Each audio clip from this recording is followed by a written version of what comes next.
Welcome to the Thomas Industry Update Podcast, actionable information for industry leaders. Hi, I'm Kathy Ma. I'm Sean Fitzgerald. And I'm Tony Uphoff. Hey there, and welcome to the Thomas Industry Update Podcast. I'm Tony Uphoff. I'm really excited to share today's episode with you as it highlights the incredible capability and impact of the industrial sector when manufacturers and innovators come together to do good. We'll hear from 4 different stakeholders across 3 organizations who were all integral in bringing to life Project Diamond, which stands for Distributed, Independent, Agile Manufacturing on Demand. The project, which is the most significant effort of its kind, established the country's largest 3D printing marketplace and network to address the urgent need to accelerate companies' capabilities in the digital manufacturing age of Industry 4.0. Our first guest, Tom Kelly, is the CEO and Executive Director of Automation Alley, which is Michigan's Industry 4.0 Knowledge Center, and he oversees the program's services designed to help businesses increase revenue, reduce costs, and manage strategic decisions during a time of rapid technological change. Tom first joined us back in February 2020, only a few weeks before COVID-19 hit, so he's certainly familiar with times of rapid change. Later in the episode, we'll also hear from Mike Cady at Markforged, the additive manufacturing platform whose software was the key technology supporting Project Diamond, and from Melissa Brown and Noah Zielinski of Avon Machining, a manufacturer that participated in the Project Diamond 3D printing network. So let's kick things off with Tom Kelly. Tom, first off, welcome back. I hope you have been managing through these rather crazy times well, and it's good to see you, my friend, I have to say. Thank you, Tony, and it's great to be back. And we were joking that in February we were talking about we all need to pay attention to digital disruption, and it's coming from manufacturing. And you may observe it with Amazon and retail, and you may be observing it in healthcare, and all of a sudden, bam, COVID hit, and the world did change overnight. And everybody was forced to embrace digitalization. Schools and children, restaurants had to go to digital ordering and curbside pickup, and everybody scrambled like crazy. But you know what? Even through the pain of this COVID, this disruption is permanent. Everybody has been trained and educated what digital can do. And you know what I hear from mostly white collar friends is that, geez, Tom, we started working from home and we didn't even miss a beat. I mean, we had no idea we could even do this. And I bet you hearing that too, Tony. Well, it's funny, Tom, I made the statement recently that right now, companies are operating at 2030 customer expectations. And I came to that kind of semi-buzzy kind of statement just by being able to say the previous 10 years of digital e-commerce disruption in retail brought it to about 15% of the retail market. In the last 10 months, it jumped to 30%. So if you look at, we gained 10 years in 10 months acceleration. And Tom, I think you're touching on something that's so critically important for our listeners to understand. You can't sit back and go, boy, those poor folks in retail. Yeah. This is every industry under the sun, and certainly manufacturing is having its moment in time. And the digital transformation across all aspects of manufacturing, from your factory floor to your sales and marketing, has really accelerated. And Tom, to a great extent, Project Diamond is perhaps a path forward to help with that acceleration. Well, that's right, Tony. And as you said with the intro, Project Diamond is Distributed, Independent, Agile Manufacturing on Demand. And the project came about because Oakland County had come to us, the county that Automation Alley is in. And that's in Michigan, just for our listeners to, yeah. And it happens to be a heavy manufacturing county. The wealthiest county, all kinds of good things happening in Oakland County. But we got hit really hard by COVID. And at the same time that the rest of the world was struggling with PPE and ventilator parts and all these things, you remember Ford and GM got big contracts to make ventilators. We proposed to Oakland County, why don't we build a 3D printing network that can handle this PPE surge and this ventilator parts surge, because these are things we can do. And so that was the impetus to build out this network. And so what we did was we partnered with Oakland County. We used a little bit of federal CARES dollars, and we have now distributed 300 printers to 300 different manufacturers, all small, all agile, all independent, just as the name implies. And what this allows us to do is, one, fulfill the needs for emergency PPE or ventilator parts, which we know in a crisis, in the fog of war, so to speak, it's what you needed then, but we know we're not going to need that now. But that was the point. We've now built a network where we can corral all 300 printers at once, and we can have them all behave as if they were a large OEM or tier one. We can make 300 parts at a time of something, right? Yeah, it's really remarkable. Tom, connected to the broader thread here, right? So we started off the conversation by talking about e-commerce acceleration in retail, but you made the statement that regardless of industry, if I could paraphrase, this digital transformation is here to stay. We're not watching something that's a pendulum swing going one and it'll settle back the other way. Why is digital transformation such an essential thing to figure out for industrial businesses right now? And I hate to give up such a softball early on here, but I want our listeners to really wrap their heads around this, because I do think that some companies believe, well, I did all that. I've taken those steps, and I think sometimes people don't realize how fast this is all moving. But to your point of terms like Agile and others, some of the capabilities that are available today, your description of this distributed network of 3D printers that could operate like a unified force is really a remarkable statement. Well, the point you just made is very critical to understand. So technology is not an end state where, I bought my ERP system and I'm done. What do you mean I got to move into PLM? Check the box, I did it, right? The crisis that we're facing is a crisis of culture, that we need to understand that technology is with us forever. It is the fabric that stitches together everything we do now as organizations that create value. And so when you look at what Amazon did, they started in books and they said, we're going to build this little e-commerce path to disrupt the book market. And everybody in retail said, we got time. Well, they got less than 1% of the market time. You know how many times we heard that, right? They're nobody. They're coming up. We'll have plenty of time to react. What happened was Amazon was building culture, learning, taking the next step. Everybody that got to 2-day delivery, what happened? Amazon had been preparing for a decade to go to 1-day delivery, right?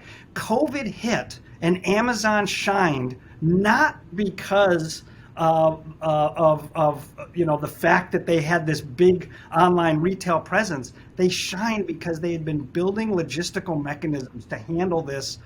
That was their birthright. That's what they believed in. So if you're in manufacturing and you are thinking that these technological barbarians are at somebody else's gate, you are actually sadly mistaken. And one of the things we need to challenge our manufacturers is, you have to start thinking like a tech company. And if you aren't the person that has that thought, then you need to bring in people that do think like tech people. And everything is going to be tied to software and collaboration and speed to market and rapid iteration. All of these things are coming to manufacturing. Tom, you're spot on, and it's interesting. One of the things that we oftentimes talk about based on the data and the trends that we're tracking is that at some point, digital transformation is an ongoing horizon goal. You're always looking at how technology can enable your business, scale your business, advance your business. But at some point in time, digital transformation should start to enable business model transformation. And I think what you're describing with Project Diamond is, to an extent, not to make it too buzzy here, but it is a bit of a business model transformation, because you're talking about a remarkable amount of flexibility. You're talking about speed.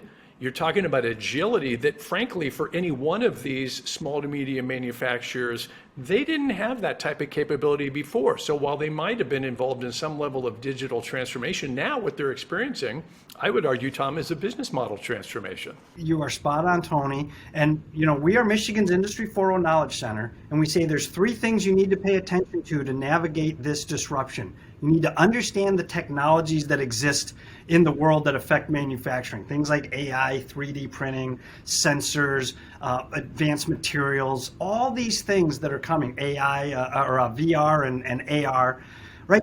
But that's the very last thing you need to focus on. The other two are financially, you need to have a strong balance sheet so you can invest in these technologies.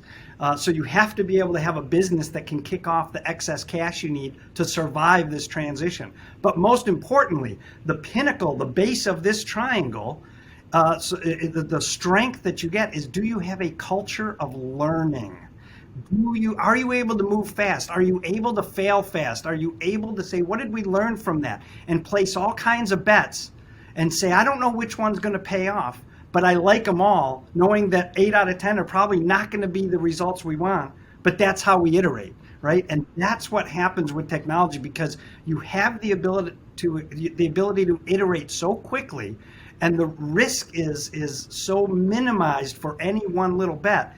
That's how you build a universe of learning, and that's what all these manufacturers need to be doing going forward. Tom, I want to come back to the budget related question here, but let's stick with the culture for a minute. There's the old Peter Drucker line of, culture eats strategy for breakfast, right? And I believe that. I have the scars to show it. Yes, That's why Tesla is worth $900 billion and GM is worth $60 billion. It's a culture bet. It's not the technology bet. People don't dispute that GM has a great EV and autonomous culture or a strategy. What they're saying, though, is they don't have the culture to actually implement the strategy as they've laid it out.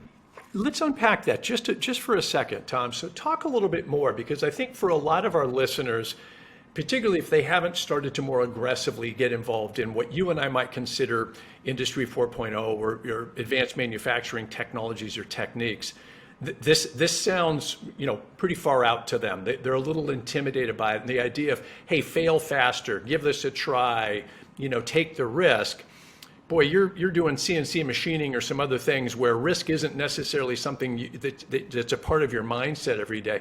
Talk a little bit about maybe some tips or ideas that some of our listeners can start to think through to get a little bit more comfortable with taking those types of risks. Well, let's use your example of a CNC machine. So most of the CNC machines that exist in the small manufacturing community are not IIoT enabled yet, right? They don't have these sensors on them that allow me to monitor my production from somewhere else. Go buy a $25 Samsung sensor that measures vibration and heat and current, and put it on a machine and say, did I learn anything? You could go, well, that didn't teach me anything I didn't know. Great, what did you want to know? Right? And how can I get that information?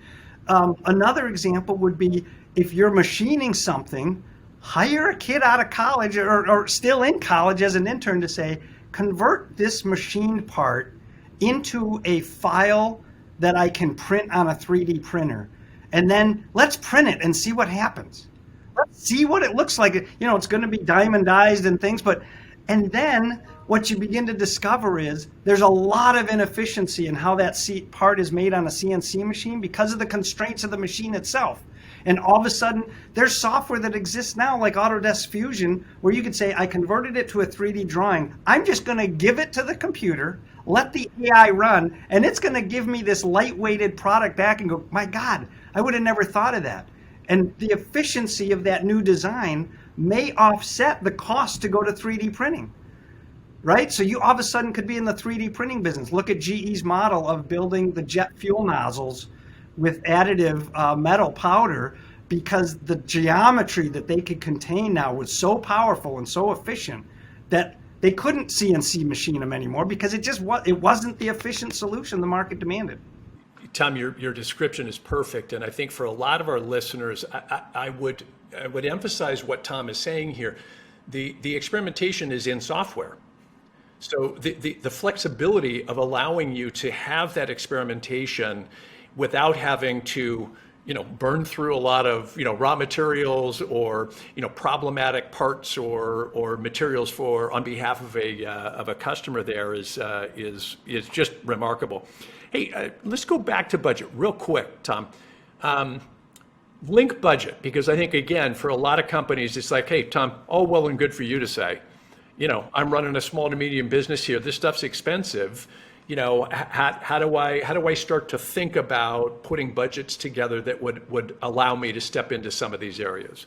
Yeah, and in many ways, that's a false narrative, right? Because your budget can be any level you want it to be. So in other words, if you're running $1 million manufacturing firm, really tiny, right? $1 million, $2 million in revenue, a couple people in the shop, then you need to think of your budget in the 10 grand for the whole year range, right? That's all the budget I got, Tom. I got this little budget. Well, great. Then let's talk about how many CNC machines you have, and can I put a little sensor on there? Go buy for $600 an HTC Vive VR headset, not for your kids, but for you. And get in there and say, I'm going to download the Lincoln Electric How to Weld thing. And it's going to blow you away when you think, oh my God, I could probably bring someone in off the street, and after 2 days of playing the video game, could be an adequate welder. It starts to blow your mind. And what was that investment? It was $600, right? So you need to understand that the investment is not in the cost of stuff. The investment, and this is where they struggle, Tony, it's not in the dollars, it's in time.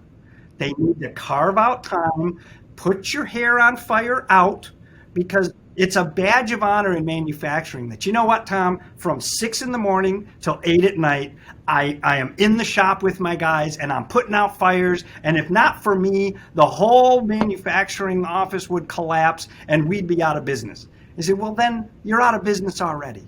You're just surviving till the day that the bullet with your name on it shows up.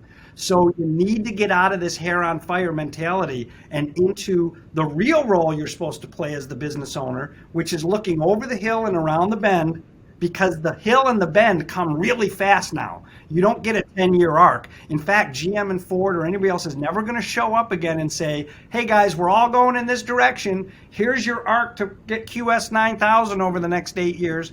Those days are gone. They're going to say, either you do it or you don't. I need it now. Goodbye. I'm so glad you mentioned virtual reality, and again, let's save that for a follow-up conversation. But the speed with which we can get people up to speed, pardon the inelegant expression there, where we would say, well, gee, it takes 2 years and this and that. And I'm not suggesting training and apprenticeships and trade schools aren't critically important, but the speed with which we're watching people now through virtual reality get up to speed in understanding how to manage a technical solution or problem is just stunning. And so I highly recommend that. Hey, Tom, as we round out here a little bit, what advice would you offer manufacturers on overcoming some of the roadblocks we've seen with COVID-19? You and I have been kind of leaning into the benefits, I hate to say benefits of COVID-19, but some of the benefits of the acceleration of digital transformation. Some companies have hit some real challenges. Any advice there as you kind of look across the landscape? Yeah, so, I think what we can all agree on is that this digitization has accelerated dramatically. And, we're Michigan's Industry 4.0 Knowledge Center, Tony, but we're also a World Economic Forum Advanced Manufacturing Hub, one of 12 around the world. And that gives us unique access to what is everybody else in the world thinking about when it comes to manufacturing, right? And to a T, what we're hearing when we all assemble as a global body, what we're hearing from all our constituents around the world, fellow constituents, is it used to be that manufacturing had one outcome: perfect efficiency. That's why China won all the game, because they had a great efficient model to do very high scale, high volume production of anything you wanted. And for the first time in my career, which sadly is getting long, not shorter, right? It's getting to be a longer career. For the first time in manufacturing in my career, I'm hearing that resiliency and agility is going to start to enter into the equation. Almost every large manufacturer I talk to says, we've pulled the efficiency rubber band so far to one side, it needs to come back to a level. And we need to also focus on resiliency and agility. So if you are a small manufacturer or a mid-sized manufacturer, be thinking about how that strategy, how globalization will snap back a little bit and say, yeah, maybe in-region production is also equally compelling. Not all of it. We're still going to do the bulk in China or Mexico or some low-cost Vietnam. But we're going to start building plants where we can do a little bit of resilient and agile production. That plays into America's hands very strongly. And you better have a strategy for that because it's coming. And it doesn't have to all go to Austin, right? the rest of the U.S. can win too. Tom, I want to thank you so much again. Tom Kelly, CEO of Automation Alley. Thanks for joining us. And Tom, as usual, I look forward to having you back on the program for more insights. Thank you, Tony, for having me, and great conversation. Thank you. Next up, we'll hear from Mike Cady, who is the America's Director of Central, West, and Latin America at Markforged. Markforged's additive manufacturing platform and line of 3D printers were selected as the technological backbone of the 3D printing effort behind Project Diamond. Manufacturers participating in the project gained industrial strength 3D printing capabilities and could directly print PPE and things like nasal swabs and face shields, in addition to replacing and printing industrial strength parts needed to keep up with equipment maintenance demands. Mike, first off, welcome. Thrilled that you're involved in this, and we're really excited. We think this is a project that could very well become nationwide and really be something that could help revolutionize the manufacturing industry. Yeah, we at Markforged agree, and we're excited about Project Diamond, and we're just getting started. Right.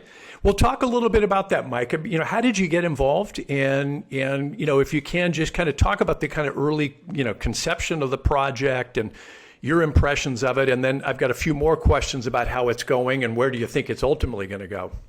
Sure. So we got involved with Project Diamond. It was interesting, Tony. So we were engaged via referral from a former customer. And with a clear understanding of the vision and the scope of the initiative, this former customer was confident that only Markforged could deliver this type of program. That's a great testimonial to you. It is, right. And his assessment was, only Markforged can deliver this type of program with quality and pace to meet both the timeframes and the required capabilities while mitigating any risks that might be associated with the overall investment. And Mike, any early metrics or measurements? This is one of these to some of our listeners. Boy, they've been, they understand 3D printing. They're probably very actively involved in it. Some of our listeners probably still see it as kind of futuristic technology and probably points in between. Any early results or metrics or measurements that you're comfortable sharing about kind of what lessons learned?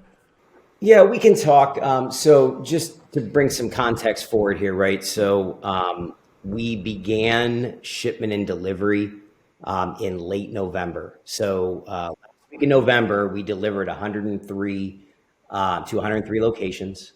Another shipment set on December 28th to 126 additional locations. And then last week of January, about another 47 delivered. So we've got about 26 more to roll out. But here's some key performance indicators. We look at this early, right? We're just getting folks up and running.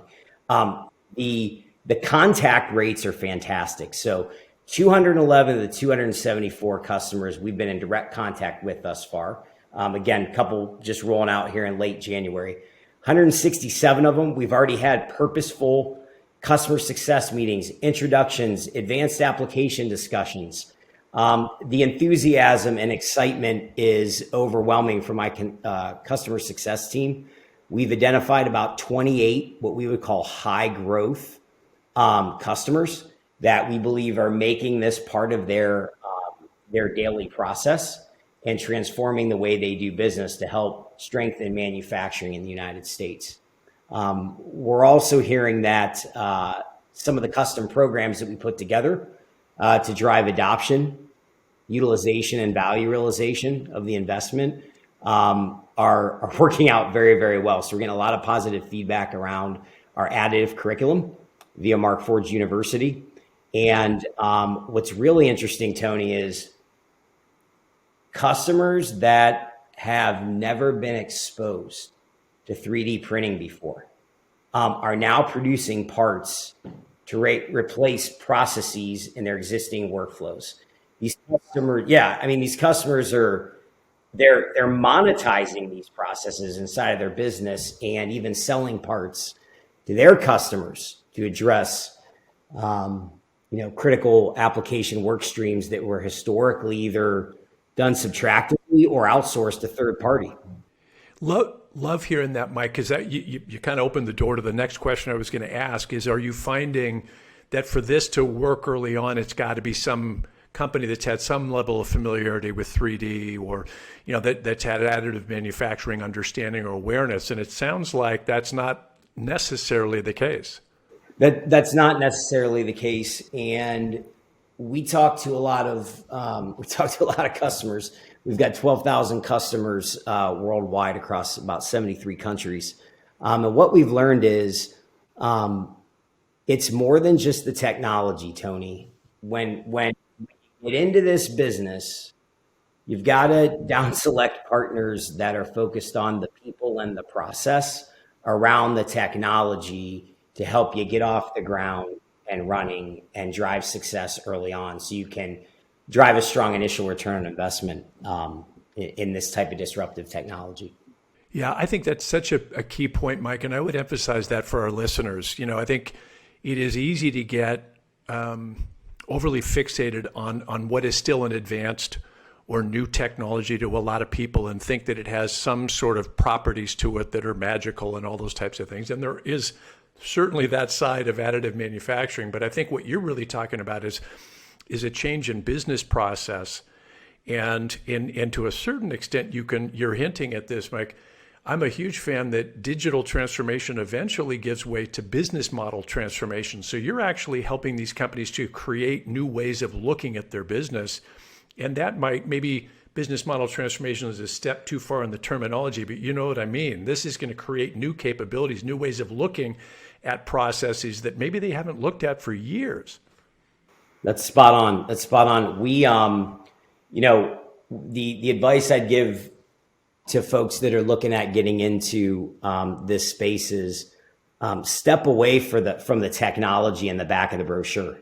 You talk about business model. It's so important to focus on the business problems that you're trying to solve and monetize, right, the current, call it pain or existing state that you're in, right? In other words, establish the financial impact or value at stake that exists if you can solve the problems. Because too often we see companies that are just focused on the technology and what it can do, and they miss on the why additive, why now business value proposition, and then their initiative slowly dies on the vine, or they get the technology and they're slow to adopt and they don't capture business value, and it's sunk cost, right? Well, I think related to that, Mike, too, it doesn't surprise me at all, but I was impressed to hear that you've got a customer success team.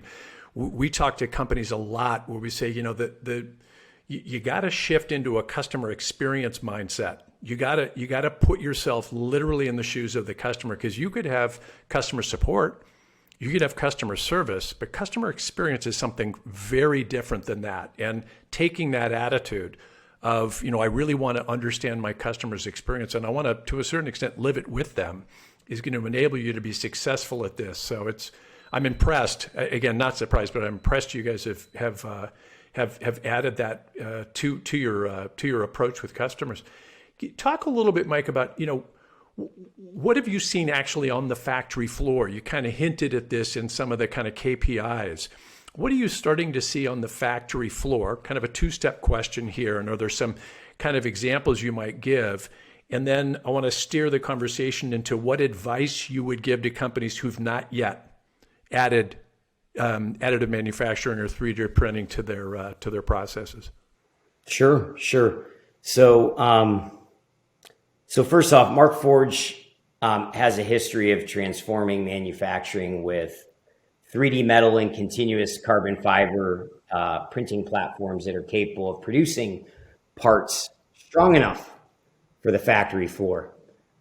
We see value streams in three areas, right? We're helping customers secure a competitive edge, whether it's through supply chain optimization and resiliency, or responsiveness to market trends and demands, which we've seen with the recent pandemic, and leveraging this type of platform to innovate and get to market quicker, right? The other areas we see increased revenues and profits for our customers' business. So call it cost reduction, cost avoidance, minimizing unplanned downtime, inventory reduction with our digital platform, and what we're really seeing now is less reliance on expensive labor and third-party suppliers, whereby existing pricing models are all over the board, right, as an outcome of the pandemic. And then I think the third area, as I think about it, is just more efficient and productive manufacturing, right? So faster line changeover, startup efficiency, greater yields, simplified assemblies, and just overall lead time reduction in the manufacturing life cycle. I think those, as I look at like the impact on the manufacturing floor, those are the three areas we're seeing customers. Yeah. Hey, Mike, exciting times. Congrats. And we'd love to check back in with you and the team at Markforged to watch this play out. And we're huge advocates for the adoption of all advanced manufacturing technology, but real excited with what you've done. Congrats again, and continued success. Yep. Thanks, Tony. Appreciate your time today. Thanks for having us. And finally, we'll hear from Melissa Brown, who's the Director of Operations at Avon Machining, and Noah Zielinski, who first joined Avon as a summer engineering intern back in 2019 and is now a mechanical engineering technician with a particular interest in 3D printing. Avon Machining, which is a member of Automation Alley in Michigan, has been leveraging 3D printing as a part of Project Diamond. Hey, very excited to introduce the third of three podcast interviews we have related to the Project Diamond program, and excited to welcome our friends at Avon Machining, which is a Michigan-based manufacturer which has been leveraging 3D printing as a part of the project. The company is also a member of Automation Alley. So welcome Noah Zielinski, who joined Avon as a summer engineering intern back in 2019 and now serves as a mechanical engineering technician with a particular interest in 3D printing. And welcome as well Melissa Brown, who is the Director of Operations at Avon Machining. So great, why don't we get right into it? And Melissa, can you tackle the question is, what did Avon Machining see in this program, and why did you decide to participate? So we came across an email, it was an outreach email from Automation Alley targeting the community, Macomb Township and other local communities, other townships in the area. And it was relating to the 3D printing for PPE purposes. And as we all know, 2020 was an unprecedented, challenging year. So people were being creative with all the PPE manufacturing. So we had applied for the Automation Alley 3D printing offering, and we were awarded the program. So being very excited to help the community out in any way that we can. And we also have a team of engineers that absolutely love everything 3D printing. 3D printing is a newbie to the world, and these guys just love to play with it. They like to just tinker with it and build things, but we've also found that 3D printing can be useful to what we do here in our shop, and Noah can speak to that more as we continue, but we thought we could maybe make a difference and at the same time learn more about 3D printing and this new wave that it may have to manufacturing. Hey, Melissa, it makes great sense. I think, kind of doing good by doing good is a really smart way to think about these types of programs. And it's clear you've had an impact in both ways. Can you talk a little bit more about, what sort of an impact can you see from the program? It's still early, And Melissa, to your point, these are still early days, even though a lot of people think of 3D printing and additive manufacturing as kind of old news. It's not. We're still at the very early days of this. But can you and Noah talk a little bit about what you've seen, what impact it's had on the business? Yeah, I can start with that. We've cut costs on many accessories covers for machines, accessories for tooling and for fixturing. We've decreased the lead times on getting fixturing put together and having machines operate more smoothly, whether it be putting turret covers on there by 3D printing them overnight and having them on the next morning versus like a 6-week lead time in a machine part. We've done a lot of laser fixturing, a lot of T-slot fixturing. We've printed some parts to take to outsourcers or suppliers to work on setups for heat treating and different operations like that. As well as just some simple things.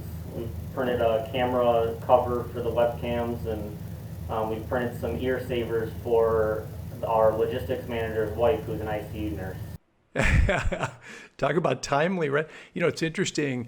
No, with all 3 interviews we've done as a part of Project Diamond, we've been talking about that.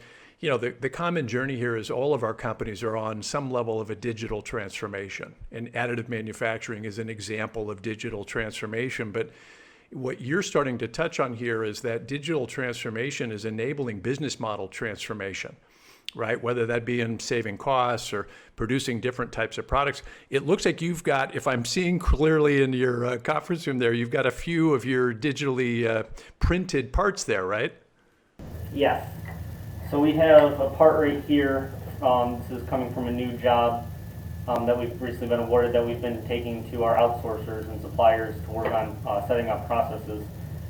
We have some T-slot fixturing right here, which we've used for our laser engraver, as well as setting up just some simple CNC fixtures for inspection purposes.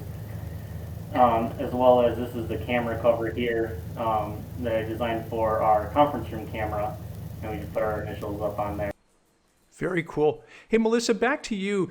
Did you notice as you got involved in the program, you were talking about, the engineers kind of, I'll paraphrase what you said, geeking out about 3D printing technology.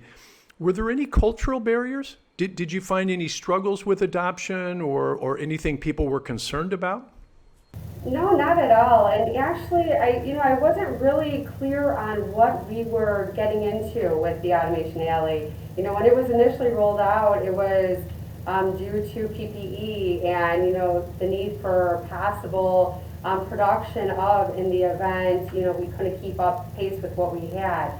And then it transformed. It really turned into something so much bigger than what initially started. And I think that this was an unfortunate reason, but it was a great opportunity to take advantage of introducing 3D printing into manufacturing.